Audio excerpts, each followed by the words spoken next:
Nonsense Song by Edward Lear. Owl and the Pussycat by Edward Lear.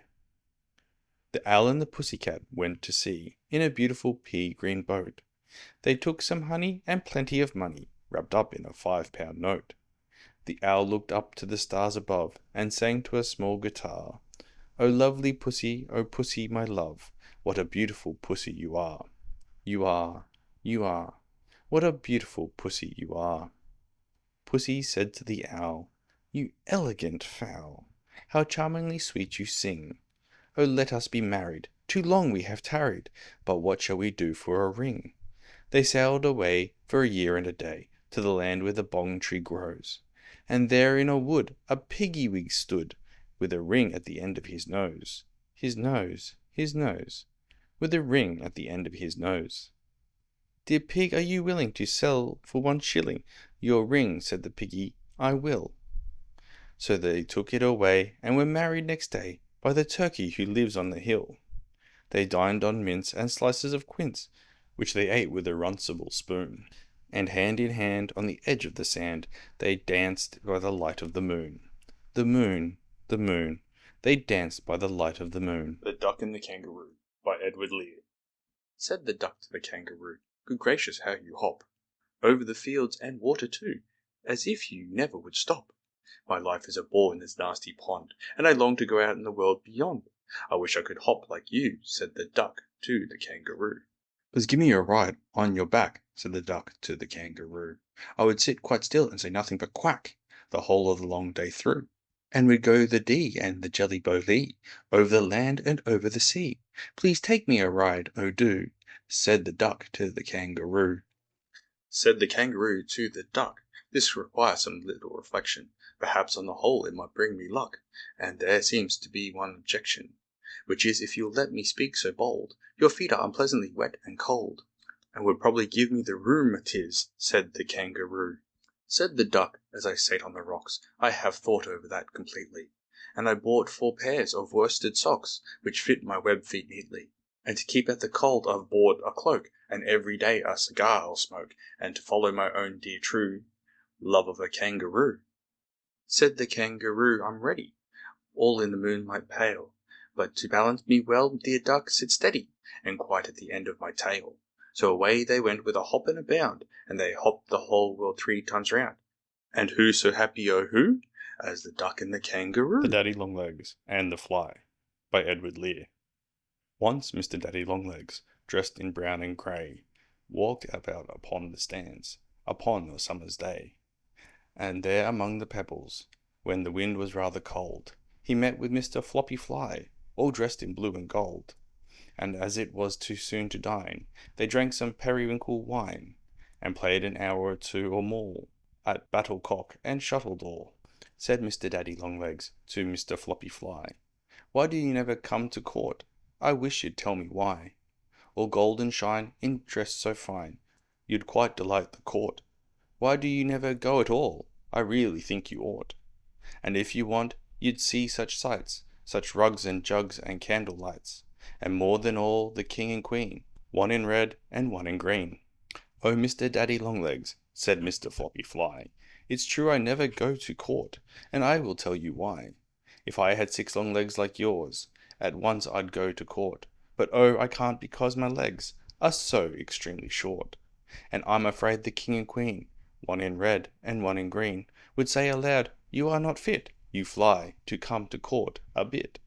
"Oh, Mr. Daddy Longlegs," said Mr. Floppy Fly, "I wish you'd sing one little song, one Mumbian melody. You used to sing so awful well, in former days gone by, but now you never sing at all. I wish you'd tell me why. For if you would, the silvery sound would please the shrimps and cockles round, and all the crabs would gently come to hear you sing, ah hum de hum." Said Mr. Daddy Longlegs, "I can never sing again, and if you wish I'll tell you why, although it gives me pain. For years I cannot hum a bit, or sing the smallest song, and this the dreadful reason is, my legs are grown too long. My 6 long legs, all here and there, oppress my bosom with despair, and if I stand, or lie, or sit, I cannot sing one single bit." So Mr. Daddy Longlegs and Mr. Floppy Fly sat down in silence by the sea and gazed upon the sky. They said, "This is a dreadful thing, the world has all gone wrong, since one has legs too short by half, the other much too long. One never more can go to court, because his legs have grown too short. The other cannot sing a song, because his legs have grown too long." Then Mr. Daddy Longlegs and Mr. Floppy Fly rushed downward to the foamy sea with one spontaneous cry. And there they found a little boat, whose sails were pink and grey, and off they sailed among the waves, far and far away. They sailed across the silent main, and reached the great Grambolian plain, and there they play for evermore at battlecock and shuttle. The Jumblies by Edward Lear. They went to sea in a sieve, they did. In a sieve they went to sea, in spite of all their friends could say, on a winter's morn, on a stormy day. In a sieve they went to sea, and when the sieve turned round and round, and everyone cried, "You'll all be drowned," they all called aloud, "Our sieve ain't big, but we don't care a button, we don't care a fig. In a sieve we'll go to sea, far and few are the lands where the Jumblies live. Their heads are green and their hands are blue," and they went to sea in a sieve. They sailed away in a sieve, they did. In a sieve they sailed so fast, with only a beautiful pea-green veil, tied with a ribbon, by way of a sail, to a small tobacco pipe mast. And everyone said who sailed them go, "Oh, won't they be soon upset, you know, for the sky is dark and the voyage is long, and happen what may, it's extremely wrong, in a sieve to sail so fast. Far and few are the lands where the Jumblies live. Their heads are green, their hands are blue," and they went to sea in a sieve. The water it soon came in, it did, the water it soon came in. So to keep them dry they wrapped their feet in a pinky paper all folded neat, and they fastened it down with a pin, and they passed the night in a crockery jar, and each of them said, "How wise we are! Though the sky be dark and the voyage be long, yet we never can think we were rash or wrong, while round in our sieve we spin. Far and few are the lands where the Jumblies live.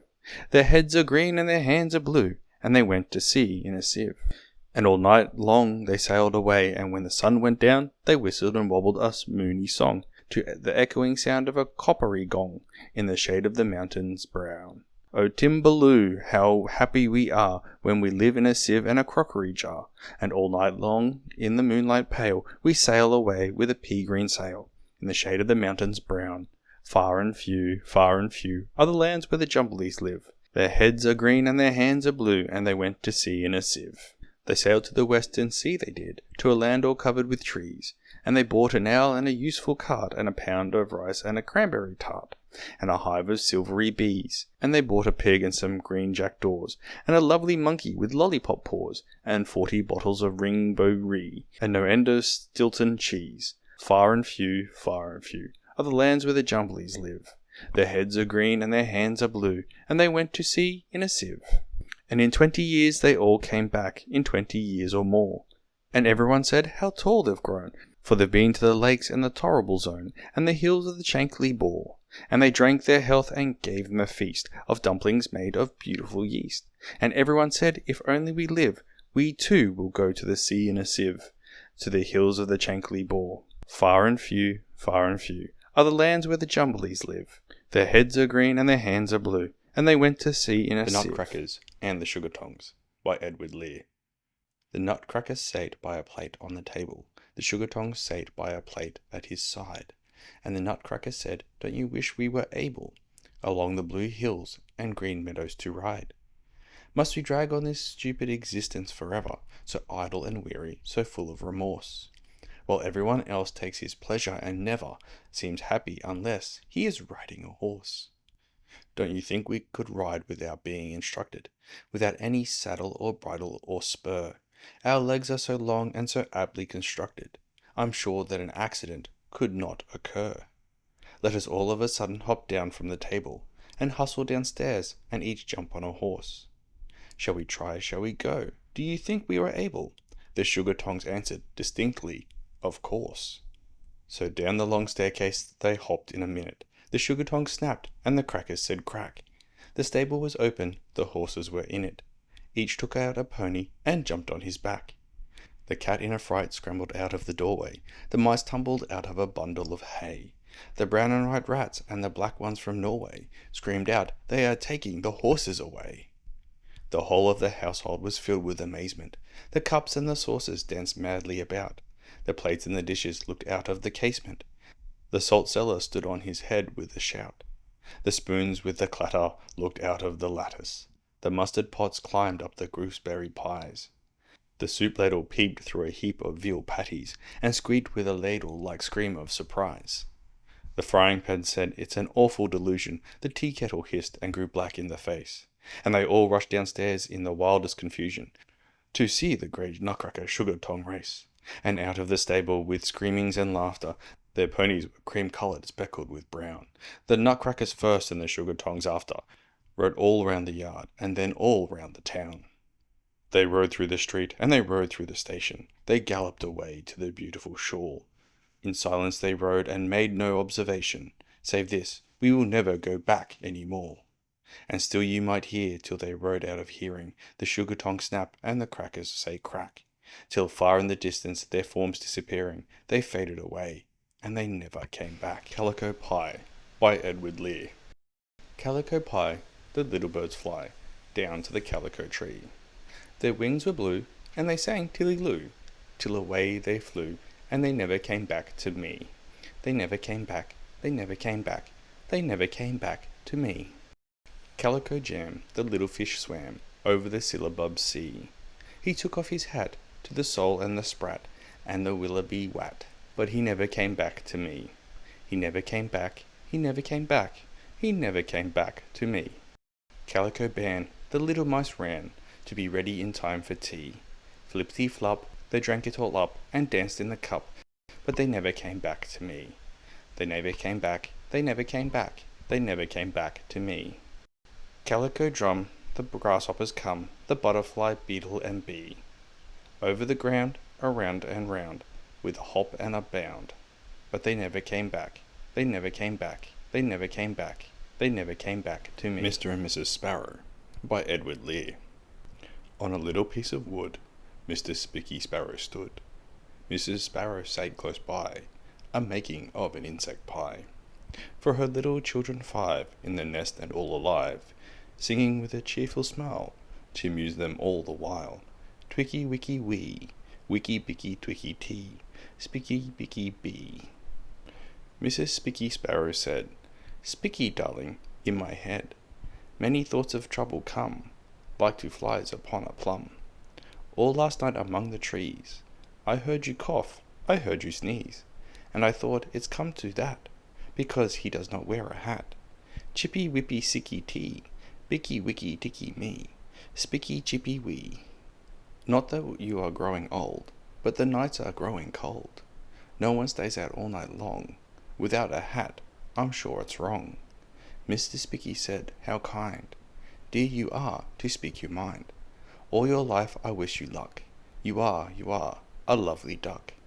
Witchy witchy witchy wee, twitchy witchy witchy bee, ticky ticky tee." I was also sad and thinking, when one day I saw you winking, and I heard you sniffle snuffle, and I saw your feathers ruffle.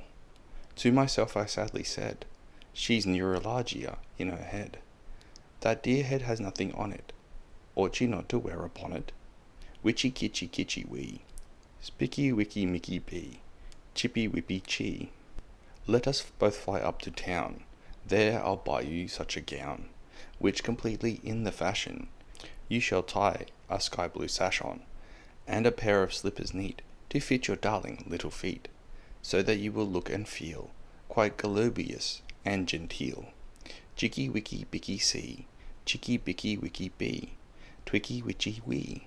So they both to London went, alighting on the Monument, whence they flew down swiftly, pop, into Moses' wholesale shop. There they bought a hat and bonnet, and a gown with spots upon it, a satin sash of clocksome blue, and a pair of slippers too. Ziggy wicky micky bee, witchy witchy mitchy key, sicky ticky wee. Then when so completely dressed, back they flew and reached their nest. Their children cried, "Oh ma and pa, how truly beautiful you are." Said they, "We trust that cold or pain we shall never feel again. While perched on a tree or house or steeple, we now shall look like other people. Witchy witchy witchy wee, Twicky, Mickey, Bicky, Bee. Zicky, Sicky, The Tee. Broom, the Shovel, the Poker, and the Tongs, by Edward Lear. The broom and the shovel, the poker and the tongs, they all took a drive in the park, and they each sang a song, ding-a-dong, ding-a-dong, before they went back in the dark. Mr. Poker he sate quite upright in the coach, Mr. Tongs made a clatter and clash. Miss Shovel was dressed all in black with a brooch, Mrs. Broom was in blue with a sash. Ding-a-dong, ding-a-dong, and they all sang a song. Oh, Shovely so lovely, the poker he sang, you have perfectly conquered my heart. Ding-a-dong, ding-a-dong, if you're pleased with my song, I will feed you with cold apple tart. When you scrape up the coals with a delicate sound, you enrapture my life with delight. Your nose is so shiny, your head is so round, and your shape is so slender and bright. Ding-a-dong, ding-a-dong, ain't you pleased with my song? Alas, Mrs. Broom, sighed the Tongs in his song, oh, is it because I am so thin, and my legs are so long, ding-a-dong, ding-a-dong, that you don't care about me a pin? Ah, fairest of creatures, when sweeping the room, ah, why don't you heed my complaint? Must your needs be so cruel, you beautiful broom, because you are covered with paint? Ding-a-dong, ding-a-dong, you are certainly wrong. Mrs. Broom and Miss Shovel, together they sang, what nonsense you're singing today. Said the shovel, I'll certainly hit you a bang. Said the broom, and I'll sweep you away. So the coachman drove homeward as fast as he could, perceiving their anger with pain. But they put on the kettle, and little by little they all became happy again. Ding-a-dong, ding-a-dong, there's an end of my The song. Table and the Chair, by Edward Lear. Said the table to the chair, you can hardly be aware how I suffer from the heat, and from chilblains on my feet. If we took a little walk, we might have a little talk. Pray let us take the air, said the table to the chair. Said the chair unto the table, now you know we are not able. How foolishly you talk, when you know we cannot walk. Said the table with a sigh, it can do no harm to try. I've as many legs as you, why can't we walk on two? So they both went slowly down, and walked about the town, with a cheerful bumpy sound, as they toddled round and round. And everybody cried, as they hastened to their side, see the table and the chair have come out to take the air. But in going down an alley, to a castle in a valley, they completely lost their way, and wandered all the day, till, to see them safely back, they paid a ducky quack, and a beetle and a mouse, who took them to their house. Then they whispered to each other, oh, delightful little brother, what a lovely walk we've taken. Let us dine on beans and bacon. So the ducky and the leetle, brownie mousy and the beetle, dined and danced upon their heads, till they toddled to their beds. Hi, I hope you enjoyed this video. If you liked what you listened to, click on the card for the next chapter or recommended video. Otherwise, thanks for dropping by and enjoy your day.